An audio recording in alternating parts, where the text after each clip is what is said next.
Boa noite, CC Videira! Gente, primeiramente, boas-vindas para você que está aqui presencialmente, para você que está aí online também, para você que está nessa unidade prisional, que alegria compartilhar desse momento com você. No domingo passado, nós começamos uma série de pregações que tem o título Até Quando? No domingo passado, nós falamos sobre até quando os vícios vão ter domínio sobre a nossa vida. Os vícios que a gente chama são hábitos que nos dominam e que eles geram danos, eles nos ferem ou então ferem outras pessoas através das nossas escolhas, através desses hábitos. E hoje a pergunta da série é: até quando nós vamos dar espaço para a mágoa? Hoje esse é o assunto. Não saia, você vai querer ficar até o final. Porque essa é uma noite de libertação da parte de Deus. Essa é uma noite de cura da parte de Deus. E a pergunta é: até quando a mágoa? Até quando?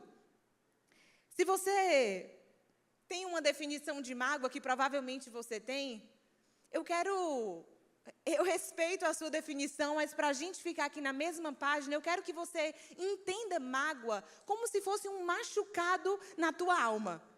É como se fosse algo que alguma coisa ou alguém bateu e dói até hoje. Você sabe que você tem a mágoa no teu coração porque é um assunto que é sensível para você. Fala no nome da pessoa, dói. Fala no nome da igreja, dói. Fala no nome daquela prima, dói. Mágoa. É como se fosse uma dor na tua alma. É algo que fisicamente pode até ser que você não note, mas se você falar no assunto, dói. Isso é a mágoa. Um hematoma na tua alma. Por outro lado, existe também algo que você precisa saber hoje, que diferente da mágoa, tem também a amargura. Já a amargura é a mágoa que ela foi processada dentro do nosso coração. A amargura é a mágoa que a gente não tratou. A amargura é a mágoa que a gente já justificou. E a gente já até entendeu que ela faz parte da nossa vida. Essa é a amargura. É a mágoa que a gente não deixou passar. E ela se transformou em uma amargura. É a evolução da mágoa, que agora já é quase que um estilo de vida. Determina como você pensa, determina como você fala, determina para onde você vai ou com quem você fala por conta da amargura. E a palavra de Deus tem algo a nos dizer sobre amargura. Anota esse versículo, você vai querer lembrar dele. Hebreus capítulo 12, a partir do versículo 14, diz assim: esforcem-se para viver em paz com todos e para serem santos. Sem santidade, ninguém verá o Senhor. Deixa eu ler de novo, só o começo. Esforcem-se para viver em paz com todos. Nós precisamos entender que a palavra de Deus, ela não foi escrita por acaso. Se isso fosse algo natural, viver em paz com todos é assim, natural. Eu só existo e aí eu estou em paz com todo mundo. A Bíblia não precisaria deixar um alerta do esforcem-se. Exige esforço, exige uma decisão da nossa parte de querer viver em paz. Esforcem-se para viver com paz, em paz. E aí ele continua: cuidem que ninguém se exclua da graça de Deus. Agora presta atenção: que nenhuma raiz de amargura brote e cause perturbação. Que nenhuma raiz de amargura brote e cause perturbação, contaminando a muitos. Se nós vamos entender que a amargura é então como uma raiz, nós precisamos ter um cuidado. Alguns cuidados, na verdade. Porque uma raiz, se ela não é cortada, ela tende a crescer e a se multiplicar. Então, se você ouviu por aí que deixa, que o tempo resolve, isso é mentira. Porque se você deixa uma raiz plantada, tudo que vai acontecer é que ela vai se tornar mais profunda, é que ela vai mais para baixo, é que ela vai se alastrar e vai ser mais difícil de tirar ela. Se você aí não é muito familiar com essa coisa da raiz, imagina uma louça suja, que você diz, estou cansado, lavo amanhã. Sabe aquela louça inofensiva, que no outro dia está podre, que no outro dia está dura, e você disse, por que eu não lavei a louça ontem, hoje já estaria limpa? Pois é. Agora imagina uma sujeira que está apodrecendo no teu coração. Agora imagina uma sujeira que está ficando dura dentro de você. Porque não existe tempo resolve. Tempo não é médico. Tempo não tira a raiz de amargura. Tempo só faz dar mais espaço para o crescimento daquilo que a gente permite. Então, se a Bíblia está dizendo que a amargura ela é como uma raiz, cuidado, porque uma raiz, quando ela não é tratada, ela tende a crescer e a se multiplicar. E se você prestar atenção, como o versículo acaba, ele diz, cuidado que nenhuma raiz de amargura brote e cause perturbação, contaminando a muitos. Porque se você também não trata essa raiz, o que acontece é que essa raiz vai contaminar as pessoas à sua volta. Você com certeza conhece uma pessoa amargurada. Não é nem por mal que ela acha que tudo na sua vida vai dar errado. É porque deu na dela uma área que até hoje está ditando o que é que vai ser, o que é que não vai ser. Você com certeza conhece uma pessoa amargurada. Sabe quem é? É o crítico. É a pessoa que é sempre negativa. É a pessoa que sempre tem a perspectiva do lado ruim. Sabe o que é que está acontecendo com essa pessoa? Não é porque ela está te amaldiçoando, não. Não é porque ela acha que é você, não. É um reflexo do passado dela, que ela não tratou, virou uma raiz, que ganhou profundidade e está contaminando mais pessoas do que ela mesma. Então, aqui já fica um alerta. Cuidado para não ser contaminado. Agora, cuidado ainda mais para não permitir que essa raiz esteja no teu coração. Porque o que a Bíblia também nos diz é que se é uma raiz, ela tende a crescer e se multiplicar, ela tende a contaminar as pessoas ao nosso redor. Agora, assim como toda e qualquer raiz, o que é que acontece, gente? Dar frutos. Sabe qual é o fruto da amargura? O fruto da amargura é raiva, ódio e vingança. A mentira que muitos de nós acreditamos por muito tempo, porque ela foi muito bem contada pelo pai da mentira, que é o diabo, é que a vingança, quando ela for executada, o outro vai pagar aquilo que ele fez você sofrer. Mas, na realidade, o que a vingança, o ódio e a raiva estão fazendo com você é te mantendo ocupado naquilo que já era para ter ficado no teu passado. O que a amargura está fazendo é gastando um tempo que já era para estar no hoje. É gastando tempo e energia e vida que Deus já queria que você estivesse no próximo nível, no próximo desafio, na próxima vitória, na próxima história. Mas a amargura ainda está te trazendo para o passado. E ainda está alimentando o ódio. Sabe qual é uma mentira que a amargura conta? Que quem vai comer o fruto de ódio, de raiva e de vingança é o outro, mas somos nós. Se a raiz é alimentada dentro de nós, somos nós que vamos comer esses frutos. Certo, entendi, Alana. E aí? Como é que é? De onde é então que surge a mágoa? De onde é então que surge essa amargura? A gente identifica três formas que a amargura elas podem chegar no nosso coração. E a primeira delas se chamam pequenas ofensas. Nós somos diariamente tentados a nos ofender. Coisas simples, coisas banais, coisas bestas. Mas que se você permitir, elas ganham um espaço que tem o nome de mágoa e que se a mágoa não for tratada, ela se torna uma raiz de amargura. E nós já falamos sobre os frutos da raiz de amargura. Pequenas ofensas. Existe um pastor e autor dos Estados Unidos que ele diz que a ofensa é uma isca de Satanás. Sabe uma isca que a gente coloca lá para o peixinho? E aí o peixe vai, pega e é fisgado? Pois é. Isca de Satanás, uma ofensa. Isca de Satanás para quê, Alana? Para acontecer o quê?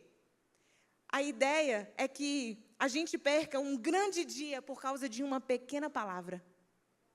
A ideia do inimigo é que ele consiga lançar essa isca e a gente perca uma grande oportunidade por causa de uma pequena desavença.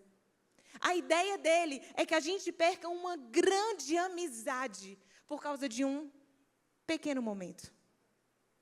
Foi uma ofensa. Foi uma pequena ofensa que ela ganhou no teu coração o espaço de mágoa, que ela pode não ter sido tratada, e ela se transformou, ela brotou em uma raiz de amargura. Provérbios 19:11, tem um versículo, gente, anota todos esses versículos e volta para eles, porque o poder aqui está na palavra de Deus. Presta atenção no que diz Provérbios 19, versículo 11. A sabedoria do homem lhe dá paciência, a sua glória é ignorar as ofensas. Eu vou ler de novo. A sabedoria do homem lhe dá paciência. A sua glória é ignorar as ofensas. Sabe o que significa a palavra ignorar no hebraico? Passar por cima. Sabe essa ofensa? Sabe isso que não foi legal que essa pessoa te disse? Passa por cima. Sabe isso que você recebeu e que não foi nem uma coisa tão séria assim, mas no teu coração te magoou, pegou em você. Se falar dói, você sabe que te magoou. Sabe o que é que a Bíblia está te convidando a fazer? Passa por cima. Passa por cima. Segue em frente. Porque a ofensa, ela é uma isca de Satanás para te fazer perder tempo com aquilo que você já era para ter deixado para trás. É uma isca de Satanás para te fazer deixar para lá planos que, na verdade, têm a ver com o seu futuro. Gente, pequenas ofensas. Sabe aquela de tá todo mundo pronto para sair, acontece uma pequena ofensa e você diz, não vou mais. Quem nunca? Não vou mais. Acabou meu dia, não quero mais saber. Vou para casa. Entra no quarto, fecha a porta, acabou. Uma pequena ofensa. Uma pequena ofensa. Sabe uma pequena ofensa, nos dias de hoje? Comentários passivos agressivos. Eu acho que isso daqui era melhor daquele outro jeito. Enquanto você trabalhou infinito para que fosse daquele outro jeito. E aí aquilo, uma pequena ofensa. É uma crítica construtiva. Entrou no teu coração em formato de mágoa e pode ser que isso se torne uma raiz de amargura. Pequenas ofensas, pequenas ofensas. E é muito interessante que a gente precisa entender que entre toda ação e reação da nossa parte, existe uma decisão. A nossa decisão é que tem que ser essa de passar por cima. E olha o que Provérbios 10:12 diz. O ódio provoca dissensão, mas o amor cobre todos os pecados. O passar por cima é escolher dar amor, ao invés de reagir com o ódio que você recebeu. É isso que é o passar por cima à luz da palavra de Deus. E agora eu quero te dar uma definição de ofensa que eu espero que você não esqueça. Presta atenção. Ofensa é o poder que eu dou ao outro de me ferir. Ofensa é o poder que eu dou ao outro de me ferir. Tem noção? Você já tentou implicar com uma pessoa que, usando o linguajar cearês, não pega ar? É chato, não vale a pena. Você implica e a pessoa não está ligando, você desiste. Agora, implica com uma pessoa que diz, não é bem assim, deixa eu contar a minha versão da história, na verdade, você não sabe de tudo. Gente, pelo amor de Deus, calma, era só uma brincadeira. Mas, concorda que se tornou ali, a pessoa definitivamente não está passando por cima, na verdade, ela está acampando na tua ofensa? Pois é. Ofensa é o poder que eu dou ao outro de me ferir, de tomar um lugar no meu coração. E se o amor cobre todos os pecados, eu quero te dar aqui uma opção. Responder a ofensa com ofensa significa que eu vou ter colocado o meu coração sobre o poder de outro que está tentando me ferir. Ou eu vou então responder a ofensa com o amor que eu recebi de Jesus Cristo. E aí aqui eu vou estar colocando o meu coração sobre o poder de Deus. Tem muito poder nisso, gente. Confesso, na prática, não é fácil. Mas existe algo que se chama fruto do Espírito Santo. Não é fruto da nossa força de vontade, não é fruto da nossa inteligência, não é fruto da força do nosso braço. Gálatas 5:22. Paciência, domínio próprio, longanimidade são frutos de o Espírito Santo de Deus estarem ocupando espaço dentro de nós, e não a mágoa, e não a amargura. E é isso que nós devemos almejar na nossa vida. E aí, existe uma outra coisa que pode ser que você diga, foi isso, é isso que eu percebo hoje que gerou um espaço para mágoa dentro de mim. Que é algo que a gente entendeu aqui, definiu como mal entendido. Mal entendido. Não foi uma pequena ofensa. Não foi uma pessoa que chegou e te falou diretamente uma grosseria, uma coisa que você considerou chata. Foi um mal entendido. O mal entendido quer dizer que na sua interpretação, aquilo não foi legal. Na sua interpretação, a pessoa falhou com você. E aí, não importa se foi real ou se não foi. Se você acreditou que foi real, vai gerar consequências como se fosse. Mal entendido, porque você interpretou errado. E aí, eu quero te colocar aqui Mateus 7, versículos 1 e 2. Não julguem para que vocês não sejam julgados, pois da mesma forma que julgarem, vocês serão julgados. E aí, presta atenção, a medida que usarem também será usada para medir vocês. A pergunta no mal entendido é, qual a medida você tem usado? Se é um mal entendido, e a questão aqui é a interpretação dos fatos, qual a medida você tem usado para medir o outro? Graça ou condenação? É a mesma medida que você está usando para medir você? E aí eu vou dar aqui um exemplo. Você chegou atrasado numa reunião. E aí você sabe que é porque o seu filho atrasou, que é porque o trânsito não sei o quê, o pneu do carro furou. A medida que você espera que é o quê? Graça. Meu Deus, olha, isso aconteceu comigo. Agora, outra pessoa chega atrasado na reunião que você está facilitando, você está liderando. Graça ou condenação? Qual a medida? Aí a pessoa você manda uma mensagem lá no WhatsApp da pessoa, ficou a primeira setinha, a segunda setinha, a pessoa está online e ela não te respondeu. E aí o que é que você pensa? Qual a medida que você usa? Graça ou condenação? O que é que você pensa? Você pensa, essa pessoa está me evitando, eu tenho certeza que, na verdade, aconteceu alguma coisa que ela não me disse. Eu sei, gente, nem todos, mas entenda. Ou se é você que esqueceu daquela mensagem de 3 semanas e já tem aquela resposta meio que padrão. Desculpa, eu vi, mas eu respondi mentalmente e esqueci de...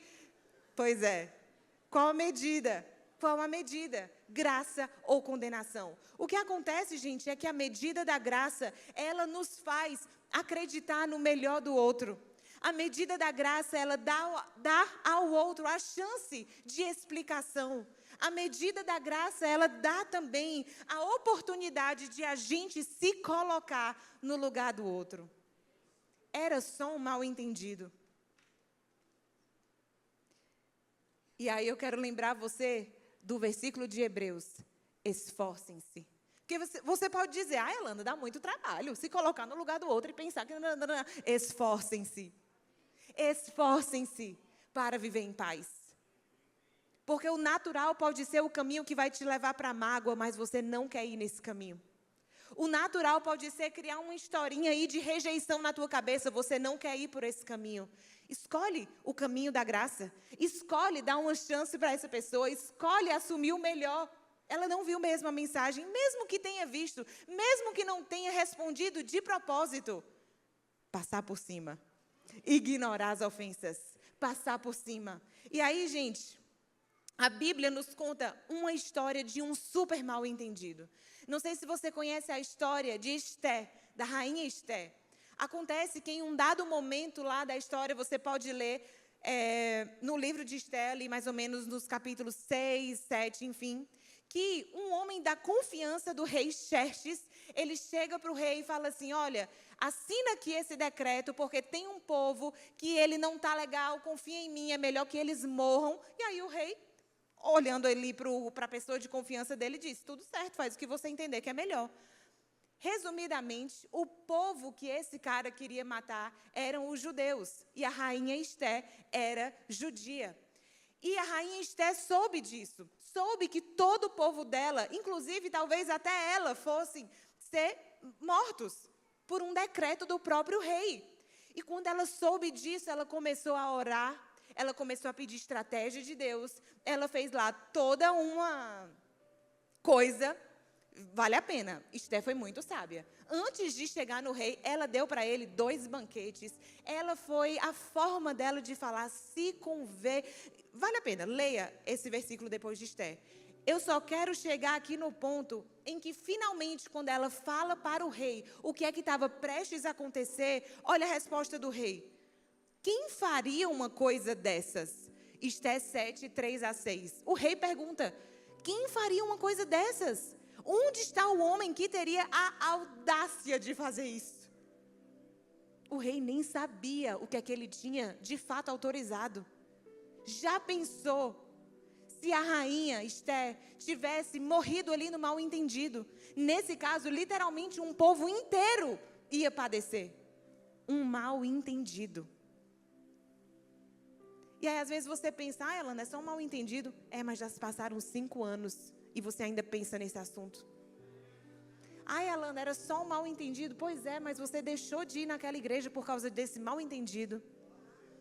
Elana, era um mal entendido. Pois é, mas cadê essa tua amiga que era tão importante para você? E se foi um mal entendido, liga, resolve, faz uma pergunta, dá a chance de explicação.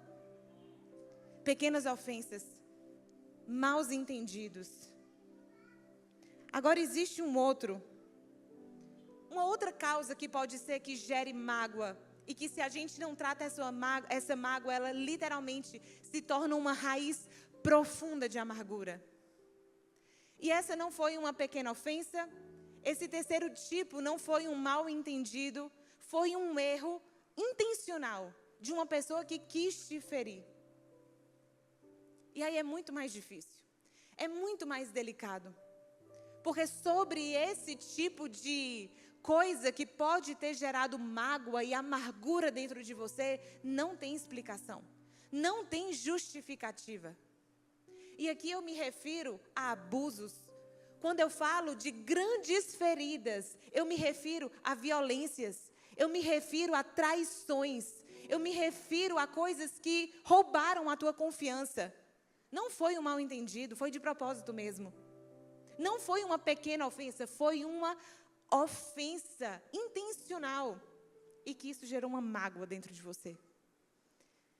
Uma mágoa que cresceu, uma mágoa que foi alimentada e uma mágoa que gerou uma raiz de amargura.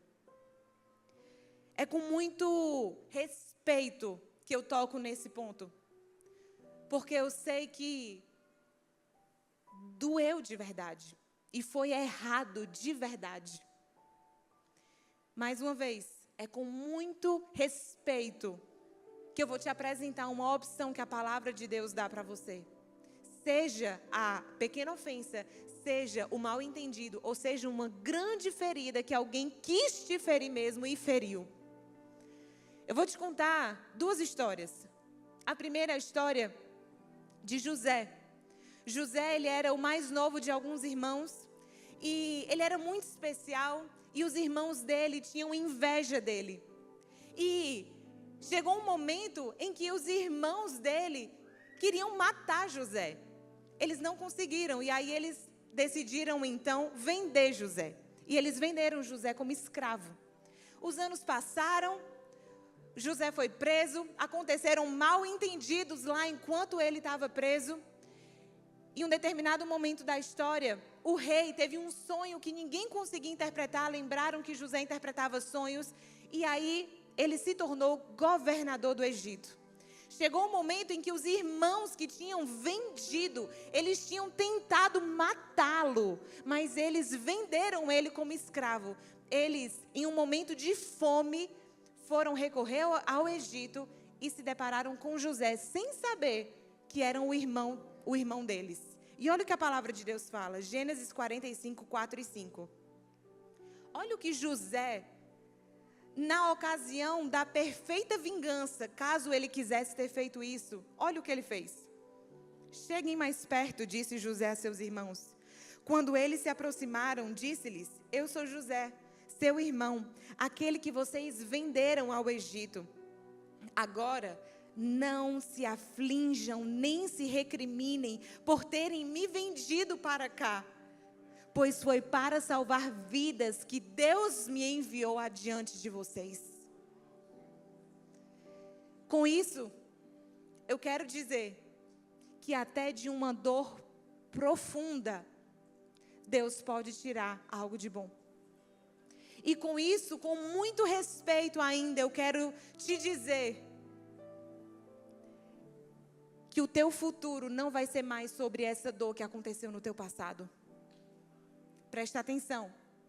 O seu futuro não pode mais ser sobre uma dor que aconteceu no seu passado.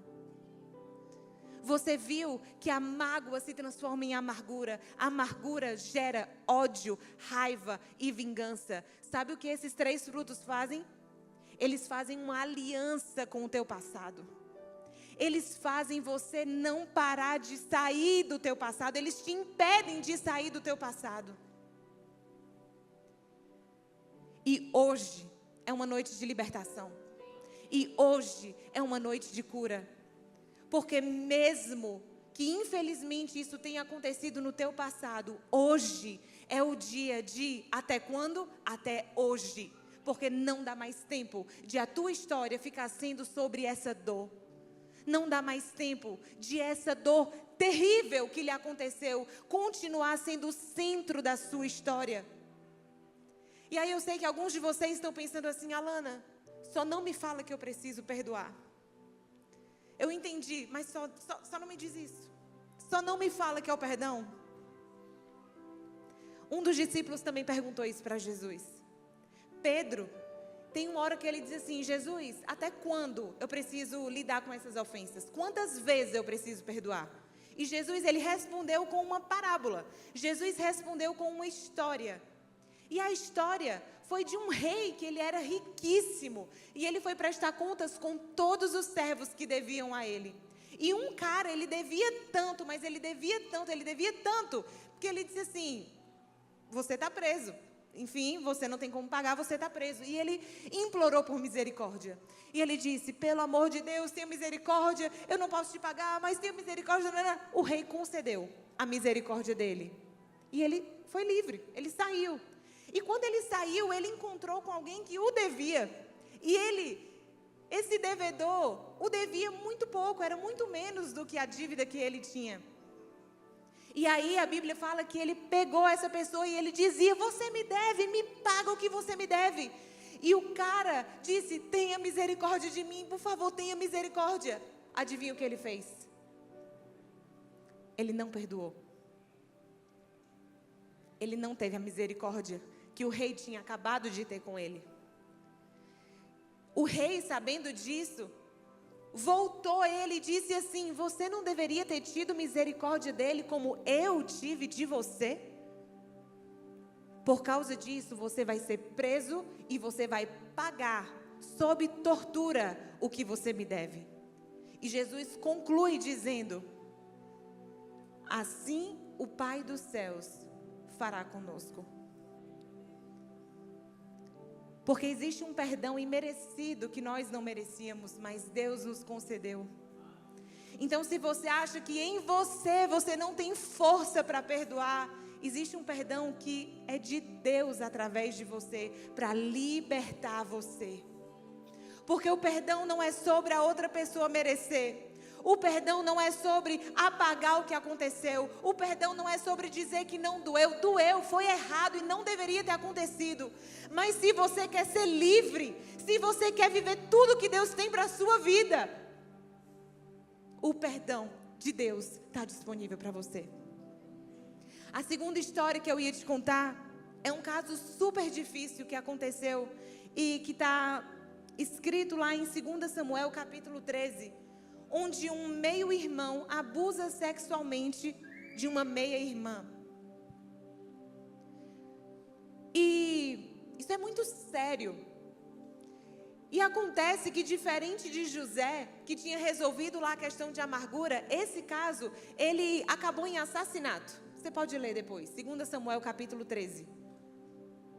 Um outro irmão matou o abusador. Acabou em assassinato. E eu queria dizer que isso tinha ficado nos tempos bíblicos, mas a gente sabe que não ficou.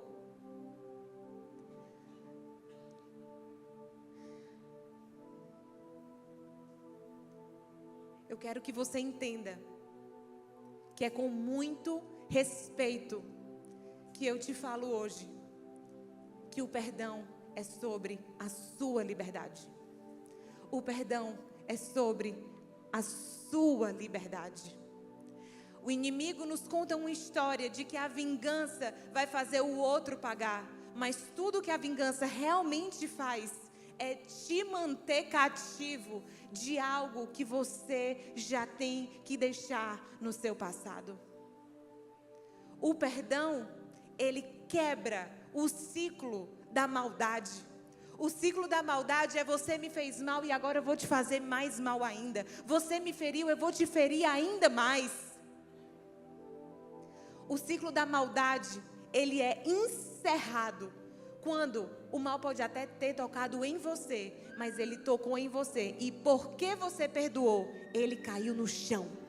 Ele caiu no chão. Ele caiu no chão. E você não vai mais perpetuar o mal na tua vida. Ele não vai ter mais espaço na tua vida. Ele não vai mais ocupar tanto tempo da tua mente, nem da tua história. Porque o perdão é sobre você ser livre daqui para frente. Chega disso ocupar tanto tempo assim, de quem você é hoje. Precisa ficar no passado. Hoje é tempo de cura. Hoje é tempo de liberdade. Sabe o nome dessa série? Até quando? Até hoje. Decida. Até hoje. Porque não dá mais tempo de pequenas ofensas roubarem o teu coração. Porque não dá mais tempo de maus entendidos distraírem o povo de Deus daquilo que de fato nós precisaríamos estar ocupados. Maus entendidos.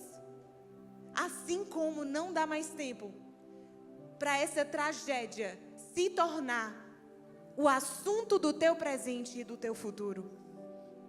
O perdão é sobre a sua liberdade. É sobre você ser livre para o futuro glorioso, cheio de paz e esperança que Deus tem para a sua vida. Eu quero ler mais um versículo. João 4, 13 e 14. Jesus respondeu: quem beber dessa água terá sede outra vez, mas quem beber da água que eu lhe der, nunca mais terá sede. Ao contrário, a água que eu lhe der se tornará nele uma fonte de água a jorrar para a vida eterna. Uma fonte de água a jorrar para a vida eterna. Você pode ficar de pé? Eu quero fazer aqui algumas orações.